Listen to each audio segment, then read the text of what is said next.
BX1 +. L'édito Fabrice Grosfilet. Cafouillage, amateurisme, cacophonie, ce sont quelques-uns des termes employés ce mardi pour décrire la situation en région bruxelloise après la confirmation hier du report de l'entrée en vigueur du Covid Safe Ticket. L'opposition n'est pas tendre, c'est normal. La presse ne l'est généralement pas non plus.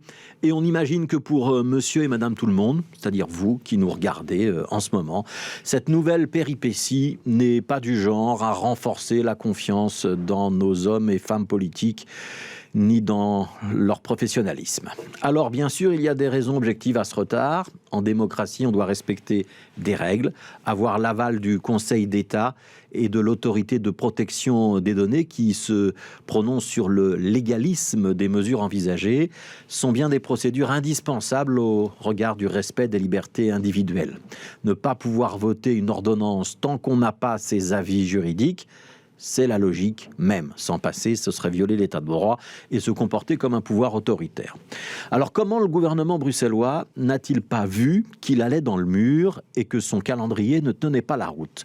Qu'annoncer un Covid Safe Ticket pour début octobre, c'était légiférer de manière trop rapide, au pas de charge, et que c'était incompatible avec le respect de notre état de droit, justement. La réponse appartient au gouvernement, mais nous on peut juste émettre une hypothèse, c'est que cette erreur d'appréciation, cette précipitation coupable est une nouvelle illustration du manque criant de cohésion gouvernementale. Entre le volontarisme affirmé de Rudy Verwoerd d'un côté et la prudente timidité d'Alain Maron de l'autre, l'exécutif bruxellois ne semble toujours pas avoir tranché. Du côté de Rudy Verwoerd, on a donc pris des décisions avec les bourgmestres, alors que de l'autre, Alain Maron préparait les textes légaux et tentait d'obtenir des garanties juridiques, mais ni l'un ni l'autre n'ont visiblement coordonné leur agenda, ni pris le temps de s'assurer que le tempo de leur gouvernement serait aussi celui du Conseil d'État, de l'autorité de la protection des données et des parlementaires bruxellois eux-mêmes.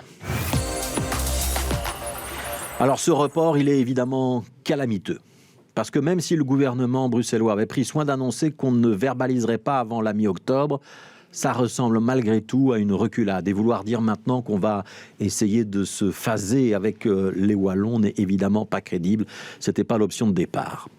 Ce sentiment de non-maîtrise des processus législatifs, c'est au niveau d'un gouvernement une absence de professionnalisme. Du grain à moudre pour tous ceux qui doutent de la pertinence du Covid Safe Ticket et un argument en or massif pour les complotistes, relativistes, populistes ou anti-vax de tout poil qui affirment en boucle que nos autorités agissent en dépit du bon sens, qu'elles ne sont pas compétentes, pas cohérentes.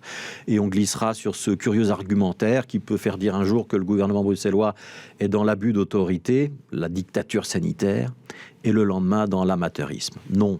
Rudy Verwoerd et Alain Maron n'ont pas les accents de Viktor Orban, et heureusement. En revanche, on peut se demander si le manque de vision partagée de ces deux éminences n'est pas en train de ruiner définitivement les chances de voir la région bruxelloise améliorer sa situation sanitaire. Et ça, c'est quand même le principal objectif. En objectif secondaire, on se demandera si ce gouvernement bruxellois, avec les socialistes et les écologistes, peut encore réellement continuer à fonctionner. Nous avons fait notre devoir. La Flandre est vaccinée à 91%, soulignait ce matin Theo Franken, et nous n'avons pas besoin en Flandre du Covid Safe Ticket. Il a raison, le député NVA. À ce stade, la Flandre, elle, n'a pas besoin d'appliquer le pass sanitaire. Alors ça peut changer, bien sûr, si un nouveau variant apparaît. Mais côté bruxellois, on doit par contraste bien parler d'un fiasco. Après l'échec, parce qu'il n'y a pas d'autre mot, de la campagne vaccinale, ce nouveau couac est le couac de trop. Si on ne regarde plus vers la Flandre, mais vers la France, Emmanuel Macron avait annoncé le 12 juillet l'utilisation d'un coronapass dans les restaurants français. Et le 9 août, 3 semaines après, la mesure entrait en application. 3 semaines en France, 60 millions d'habitants. Bruxelles, 1 million d'habitants. On en parle depuis la fin du mois d'août de ce Covid Safe Ticket. Il sera peut-être prêt à entrer en vigueur au 15 octobre. Ça fait 2 mois et demi pour se préparer. Qu'on se compare à la Flandre, qu'on se compare à la France, à l'Italie, aux Pays-Bas, à l'Allemagne, aucune de ces comparaisons n'est aujourd'hui à l'avantage des autorités bruxelloises. On ne veut pas être assassin pour notre gouvernement régional. Mais il est au minimum temps qu'on nous dise qui, d'Alain Maron ou de Rudy Verwoerd, est désormais le responsable de notre politique sanitaire.